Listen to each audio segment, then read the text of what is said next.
তারেক রহমান সাহেব, আপনি মদ খেয়েছেন নাকি আপনি গাঁজা খেয়েছেন নাকি কোকেন নিয়েছেন? আপনার হাড় মাংস ভেঙে গুঁড়া করেছে। এখন আপনি ওখানে বসে আছেন আর ওখানে বসে এখন পুল্লুক দিচ্ছেন কতগুলো লেন্দর পড়া হারামজাদাদের পাশে নিয়ে। আপনি এখনো সানির মতো বালছলদের পাশে নিয়ে আপনি রাজনীতি করছেন। বালছল কতগুলো বটতলার উকিল যারা 2 লাইন ব্রিফ লিখতে পারে না, তাদেরকে নিয়ে আপনি রাজনীতি করছেন। আজকে বলেন বাংলাদেশের জনগণকে নাকি সেনাবাহিনীর বিরুদ্ধে দাঁড় করিয়ে দেওয়া হচ্ছে, এটা একটা ষড়যন্ত্র। এই কনক্লুশন আপনাকে কে দিয়েছে? বাংলাদেশ আর্মির বিপক্ষে জনগণ যায় নাই। কাদের বিপক্ষে গিয়েছে? তারেক রহমান সাহেব কাদের বিপক্ষে গিয়েছে? ভারতের ল্যাপটপ পড়া লাট্টু খাওয়া কুত্তার বাচ্চা মোস্তাফিজের বিরুদ্ধে গিয়েছে, মঈনের বিরুদ্ধে গিয়েছে, আজিজের বিরুদ্ধে গিয়েছে, শফির বিরুদ্ধে গিয়েছে, আজকে খানকির পোলা ওয়াকারের বিপক্ষে গিয়েছে। আপনি বলছেন সেনাবাহিনীর বিরুদ্ধে? তারেক রহমান সাহেব ওয়াকার এবং রয়ের অবদিয়া 29-30 জন জেনারেল বাংলাদেশ আর্মি না।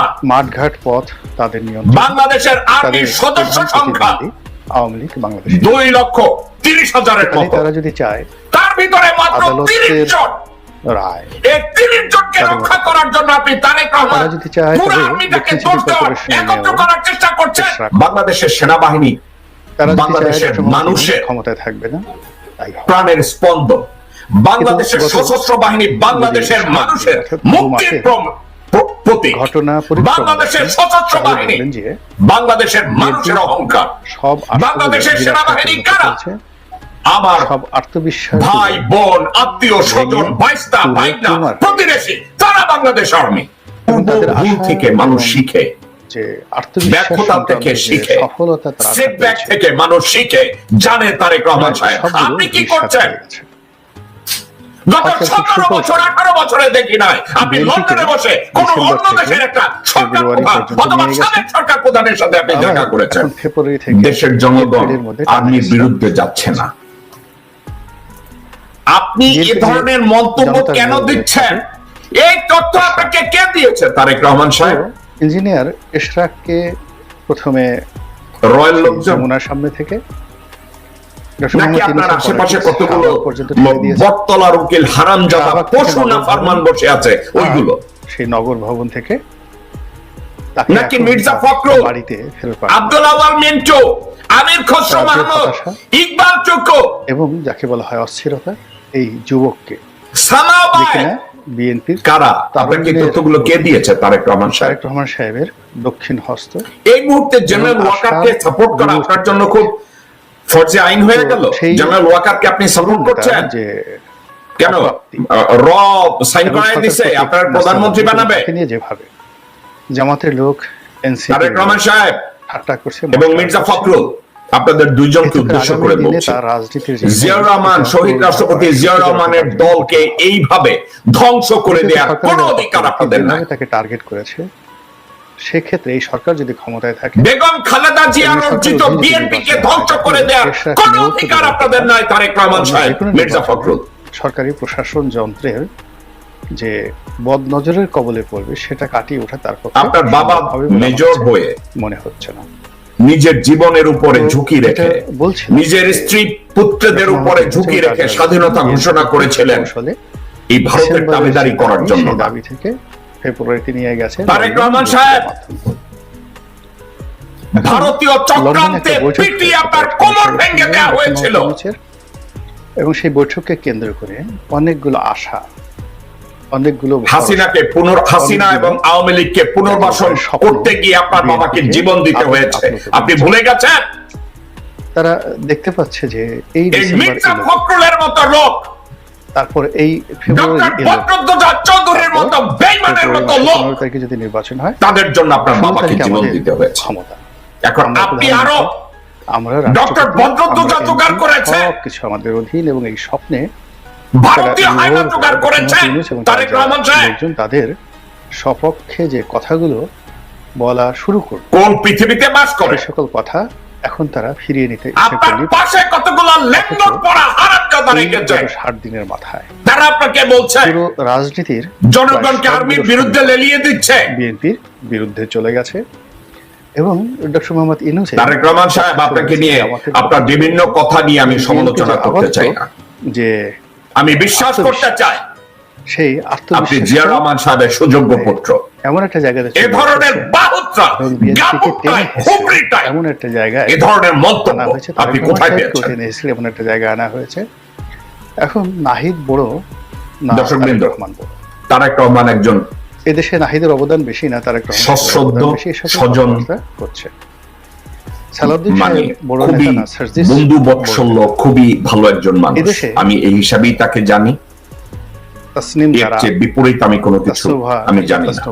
আমি তারেক রহমানকে মনে করি তার শরীরে বয়ে রয়েছে লিখিত জেনারেল জিয়াউর রহমানের রক্ত, বেগম খালেদা জিয়ার রক্ত। মহিলা নেত্রী বিএনপিতে, কিন্তু তারেক রহমানকে যদি এভাবে ভুল বুঝিয়ে ধরনের মন্তব্য তার মুখ থেকে বের করে এবং তারেক রহমান যদি এগুলোকে ভেরিফাই করতে ব্যর্থ হয়, এটা অত্যন্ত কষ্টের কথা। আলম খান, বেগম জিয়ার অসুস্থতার সুযোগে ভারতীয় আধিপত্যবাদী যেসব কুত্তারা রয়েছে তারা যদি চারিদিকে ঘিরে ধরনের কথা বলে, তারেক রহমান সাহেব, মির্জা ফখরুল এবং দেশের আজকের যারা এইসব কথার সাথে বিশ্বাস করেন, আমি তাদের উদ্দেশ্যে একটা কথা বলি। বিএনপি ভার্সেস এনসিপি, একটা সেনাবাহিনীকে ধ্বংস করার জন্য এখন আওয়ামী লীগকে বাদ দিয়ে ওই দিনই ধ্বংস করার পায়তারা শুরু হয় যেদিন জেনারেল মোস্তাফিজুর রহমানকে রিটায়ারমেন্ট থেকে ব্যাক করে রয়ের ওথ নেয়ার পরে তাকে সেনা প্রধান করা হচ্ছে সরাসরি এনসিপির সঙ্গে। ওই দিন বাংলাদেশ আর্মি ইনস্টিটিউশনের ভিতরে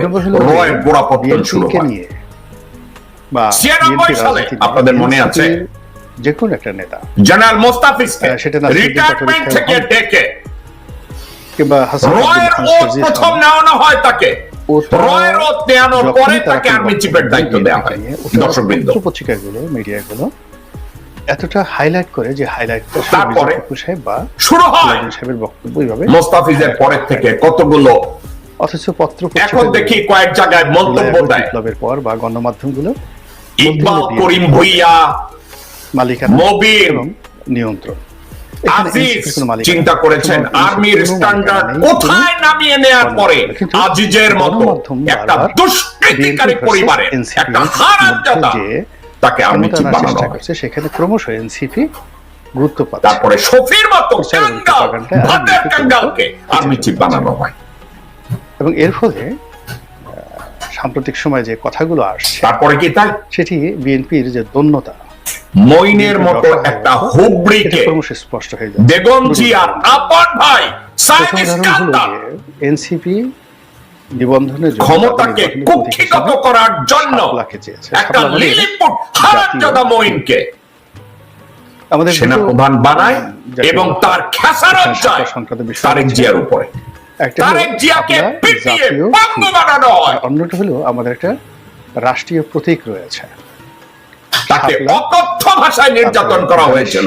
তারেক জিয়া, আপনি কি এগুলো ভুলে গেছেন? তারেক রহমান এ ধরনের রেকলেস, এ ধরনের স্টুপিড কথাবার্তা দ্বিতীয়বার আপনার মুখ থেকে আপনি বের করবেন না। শেষের যে আপনাকে গালি দিতে আমার কষ্ট লাগবে। এটা হলো রাষ্ট্রীয় প্রতীক। আর এ ধরনের ননসেন্স কথাবার্তা আপনাকে কে বলে দিয়েছে? টাইগার, এখন রয়্যাল বেঙ্গল টাইগার আমাদের জাতীয় পশু, ইলিশ আমাদের জাতীয় মাছ। কেউ যদি আজিজের বিরুদ্ধে কথা বলে, আপনি ধরেন যে সেটা কি সেনাবাহিনীর বিরুদ্ধে বলবে? সেনাবাহিনী সবার ভাই কি কোনো ডাকাত ডাকাত খুনি, ফল, কাঁঠাল, এদেরকে এগুলোকে আপনি কোন শফির বিরুদ্ধে কথা বলে, এই ঘটনাটা ইলিশ মাছ প্রতীক আছে, তারপরে কাঁঠালও প্রতীক আছে, মোরগ প্রতীক আছে এর অর্থ নির্বাচনে। তো সেক্ষেত্রে শাপলা সেনাবাহিনীর বিরুদ্ধে হলো যে সিঙ্গেল শাপলা ফুল, ময়নার বাচ্চা ময়না খানকির পোলা। নির্বাচন কমিশন থেকে বলা হয়েছে শাপলা দেওয়া হবে না। ভারত থেকে কয়েকটা ঘোড়া নিয়ে শাপলাকে যদি বলা হয় জাতীয়, বাংলাদেশটাকে ভারতের হাতে তুলে দিয়ে শুয়ারের বাচ্চা বেঈমানের বাচ্চা এখন ফ্লোরিডায় বসে রইছে। তো সেটা না বলে বলা হচ্ছে যে এটা রাষ্ট্রীয় প্রতীক। ভালো কথা, এগুলো রাষ্ট্রীয় প্রতীক তো শাপলা একক নয়। 2,30,000 সেনাবাহিনীর মধ্যে, দুই পাশে দুটো সশস্ত্র বাহিনীর মধ্যে দেয়া হয়েছে। যদি 30 জন, মাত্র 30 জন, 1% না, মাত্র 30 থেকে 35 জন, যদি রাষ্ট্রীয় প্রতীক শাপলা, এরা হচ্ছে বেঈমান। আছে, তার সঙ্গে ধানের শীষ এরা আছে। হচ্ছে তো দেশদ্রোহ। সাপলাকে যদি নির্বাচনের প্রতীক এরা দেয়া না বাংলাদেশের হয়, জনগণের জন্য কাজ করে না। ধানের শীষ বাদ হয়ে যাবে। এরা দেশের অস্তিত্বের এখন এই জন্য কথার কাজ যুক্তি করে না। আছে, নিদারুণ যুক্তি আছে। এরা কাজ করে এই কথা শুনে বিএনপি তাদের যারা প্রভু ভীষণ ভারতের জন্য। অশোক যে কথা স্তম্ভ শেখ হাসিনা তাদের বলেননি, টার্গেট। যে কথা বাংলাদেশের হুসাইন মোহাম্মদ জাতীয় এরশাদ সাহেব স্বার্থ বলেননি, তাদের টার্গেট না। সেই রকম বাংলাদেশের একটা জনগণের জায়গাতে মুক্তি তাদের NCP টার্গেট নেতারা না। টান দিয়েছে। বাংলাদেশের সীমান্ত বিএনপির রক্ষা একেবারে করা কলিজার তাদের মধ্যে টার্গেট না। টান দিয়েছে। বাংলাদেশের জনগণের অধিকার খুব রাগ রক্ষা করা হয়েছে তাদের বিএনপি দায়িত্ব যারা না। লোকজন, সেই তাদের বাংলাদেশের যে রাগ, ভোটাধিকার রাগগুলো অর্জন যদি তাদের কর্তব্যের মধ্যে পড়ে না। সংবাদ তারা মাধ্যমে শুধু ভারতের স্বার্থ রক্ষা করবে। 35 থেকে 35 সেক্ষেত্রে জন। সার্জিস সাহেব যে বক্তব্য দিয়েছেন সেটা একেবারে 99% গুরুত্ব দিয়ে এই মির্জা ফখরুলের মতো তো এই ক্ষেত্রে আপনারা জানেন যে প্রচারই মির্জা প্রচার, এবং এই আব্বাস, দুনিয়াটা এই খুব মির্জা, বিজ্ঞাপন। এই দুই কুত্তার বাচ্চা, এখানে সামাজিক মাধ্যম বলেন, হারামখোর বেঈমান, গণমাধ্যম এই বলেন, শুয়োরের বিলবোর্ড বাচ্চা বলেন, দুইটা। আপনি আপনার বক্তব্য আমির থেকে খসরু মাহমুদ যত একজনে উপাদেয় করে বিশ্বাস পোলা। লোকজনের কাছে উপস্থাপন করতে পারবেন এবং লোকজন সেটা যত গুরুত্ব সহকারে সবাই গ্রহণ খালি করবে, আমাকে ততই বলবে যে আপনার ভাই আপনি গালি দেন। ব্যবসায়, এই খাঁটি পোলাদের আপনি কি বলবেন? আচরণে, পরিচয়ে আভিজাত্য ফুটে উঠবে, গ্রহণযোগ্যতা ফুটে উঠবে। আজকে সেটা তারা বলে